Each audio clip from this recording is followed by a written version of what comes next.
Welcome to Living 4D with Paul Chek. Today's guest is Dr. Daniel Mishori. Dr. Mishori is a professor at the School of Environmental Sustainability at Tel Aviv University. He specializes in environmental philosophy and ethics, and his research addresses issues relating to epistemology, argumentation, and ethics, including the relationship between the environment and lifestyle, bioethics, public space, shared property, and commons.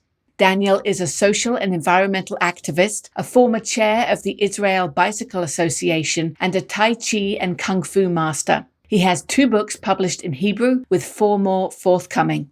If you enjoyed today's episode, please consider leaving us a 5-star rating and a warm review on the podcast platform of your choice. Your opinions matter, and your ratings help us to grow and help more people to be healthy, find freedom of body and mind, and to live their dreams. A big thank you to our sponsors, Bioptimizers, Paleo Valley, Organifi, and our newest sponsors, Ned and Wild Pastures. Their support is essential in producing this podcast, and we hope that you will show your support by visiting them online and trying all the amazing products they produce. The topic of Paul and Daniel's conversation today is education, the dark side. Daniel, you're an unusual combination of a man with high levels of academic understanding and a deep level of connection to the Tao. It's rare to meet someone that is both a tall tree of intellect that has deep roots of common sense and spiritual practice. So I'd love it if you could share some of your developmental background and how you came to be such a unique human being. Well, actually, the starting point should be the first time I encountered magic. Yeah? When I took magic mushrooms in South America in my grand tour after the army. I was 22, and the first time it was the best day of my life. So immediately I went again to the field. We were picking them up by ourselves, and I had my best day by far. Great. And then I had few days off, went to another city, came back, and experienced what I now term the first time that I knew everything. Yeah, great. And then forgot, but I was delusioned for good from atheism, because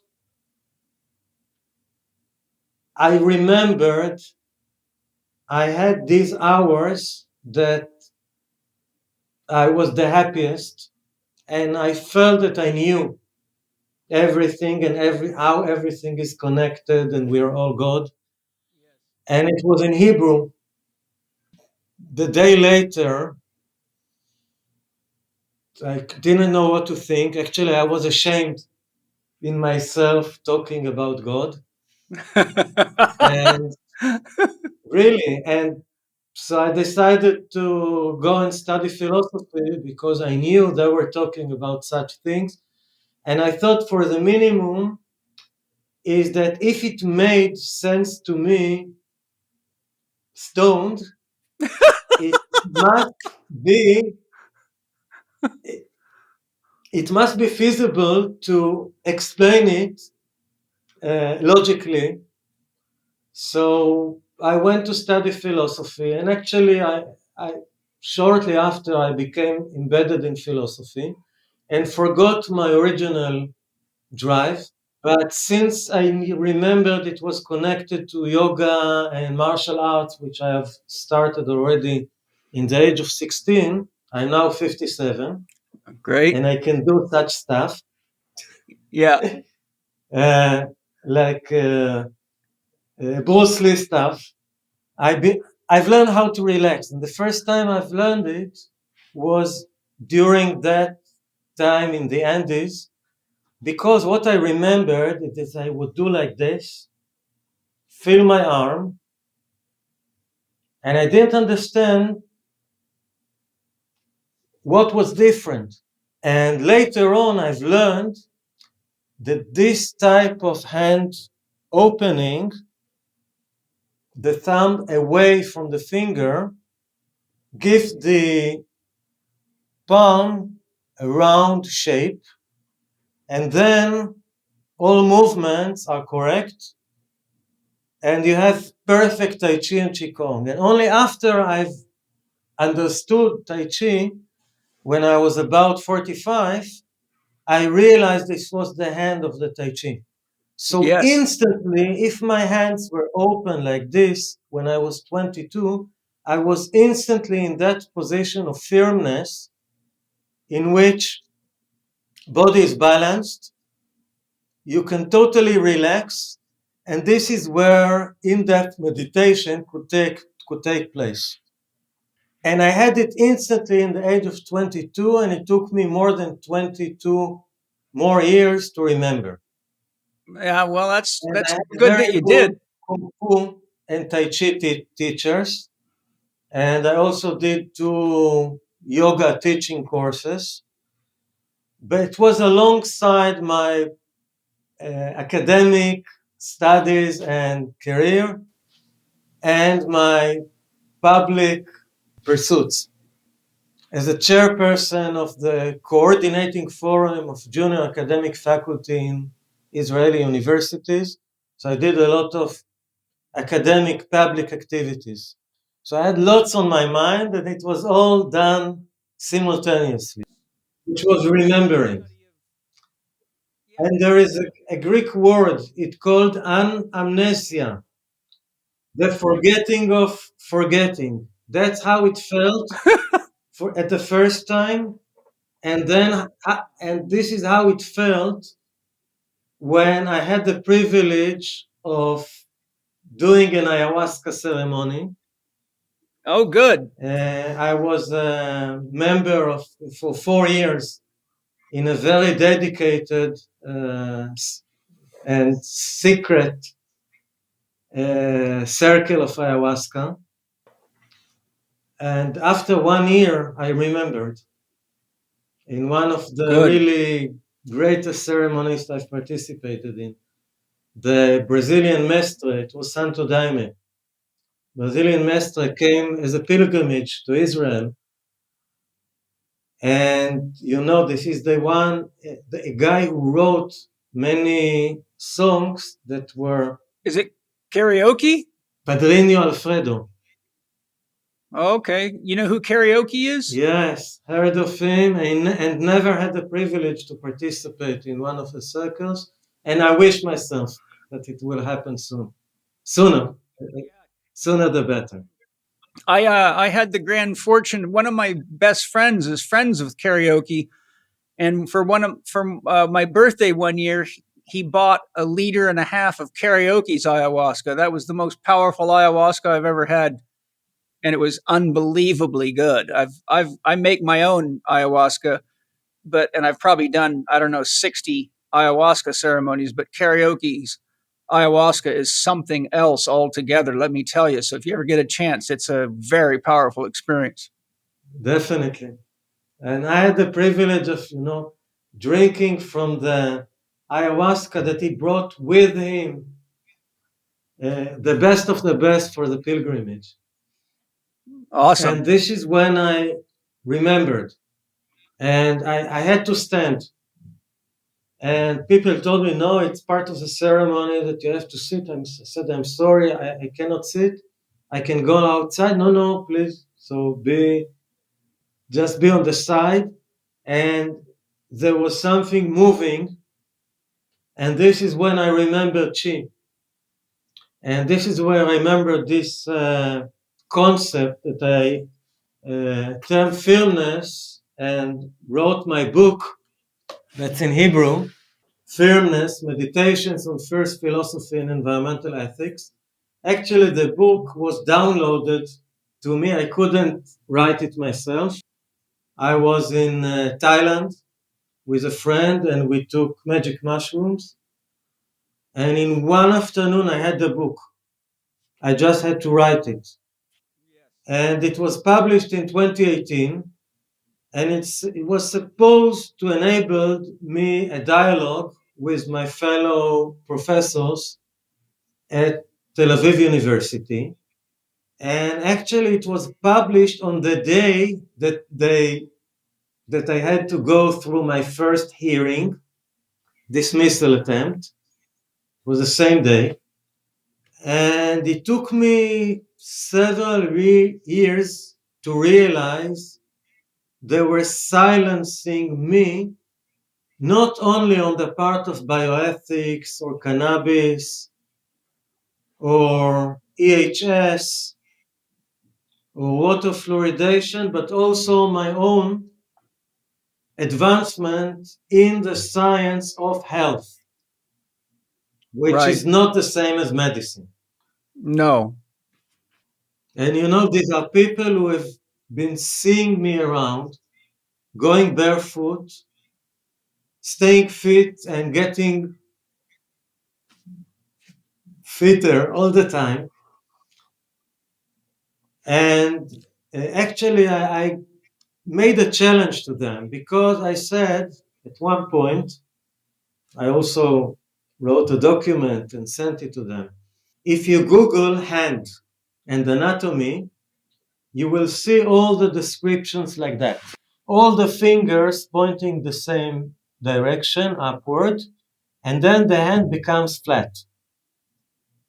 But if you open the thumb on different angle, now we have it round. That's what I explained before. And I said for that, which enables that, you'll give me professorship. And they denied me tenure. I'm still senior faculty, half time now according to their calculation, 100% full time according to mine. And we will have to meet in court. And I had lots on my mind, like my mother fell and fully recovered, but it took some efforts on my side. I moved back to Tel Aviv. I had too much time, but actually, I realized that I was post-traumatic. And because I was post-traumatic, some things took me time to understand. Because I'm a philosopher, but my faculty is exact sciences because I'm in environmental studies, and it was incorporated into a broader school of the environment and earth sciences, dominated by climate change theory and hostile to the ecological agenda. And so my academic, the supreme subcommittee, the promotion committee, consists of all the scientific faculties: medicine, biology, exact sciences, and engineering.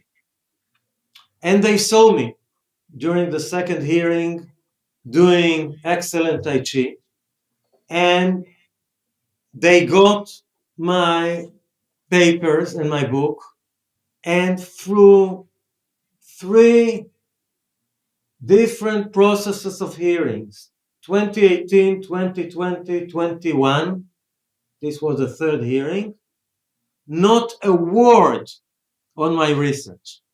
Not one word. Just unbelievable. And then you realize if they don't talk about it, perhaps they are afraid of that research. They don't want health research to take place. They want to continue in their scientific myth according to which consciousness is in the brain only, and there is nothing more than the human brain. There is no intelligence superior to the human brain, and the only God there could be is the God that humans will create through science and technology. Yes, and that's quite a problem, isn't it?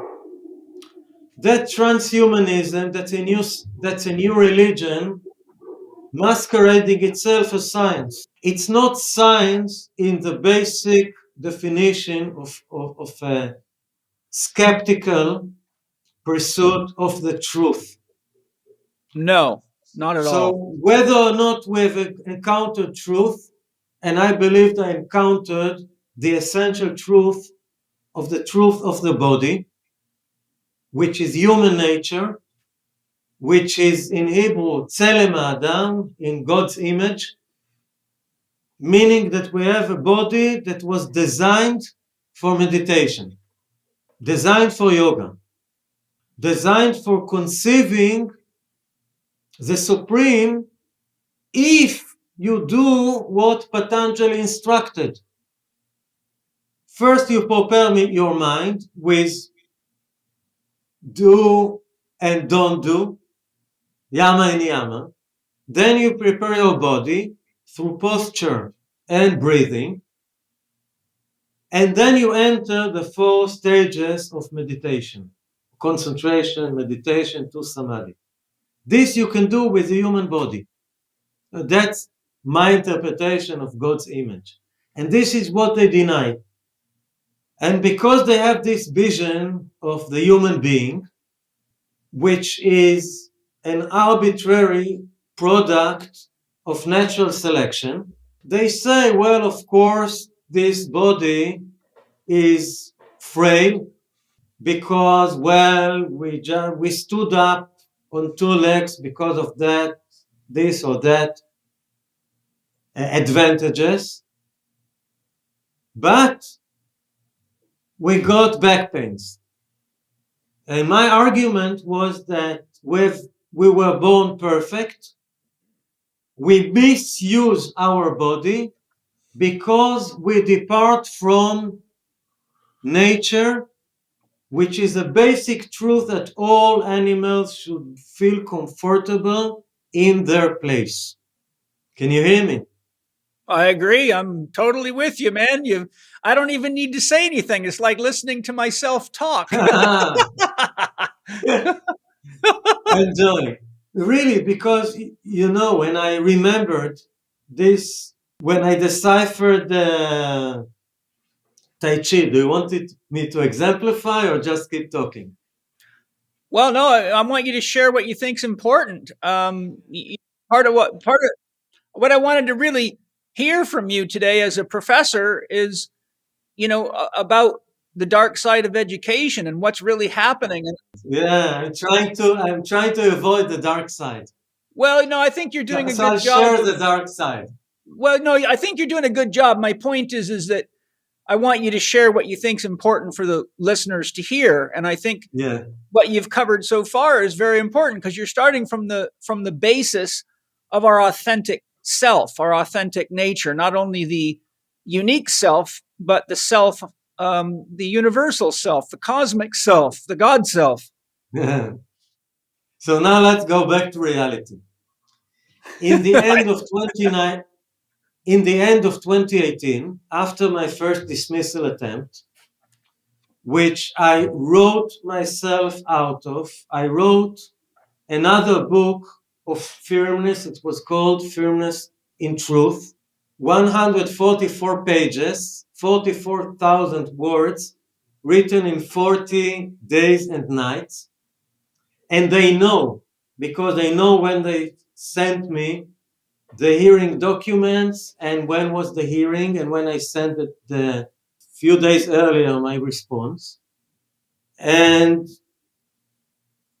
I was able to write myself out of this dismissal attempt, and I was shocked by seeing that the academic promotion committees were, there is an expression in Hebrew, tat rama, it means sub-level. There was nothing in it except the forces, the political forces that made a deal on my expense.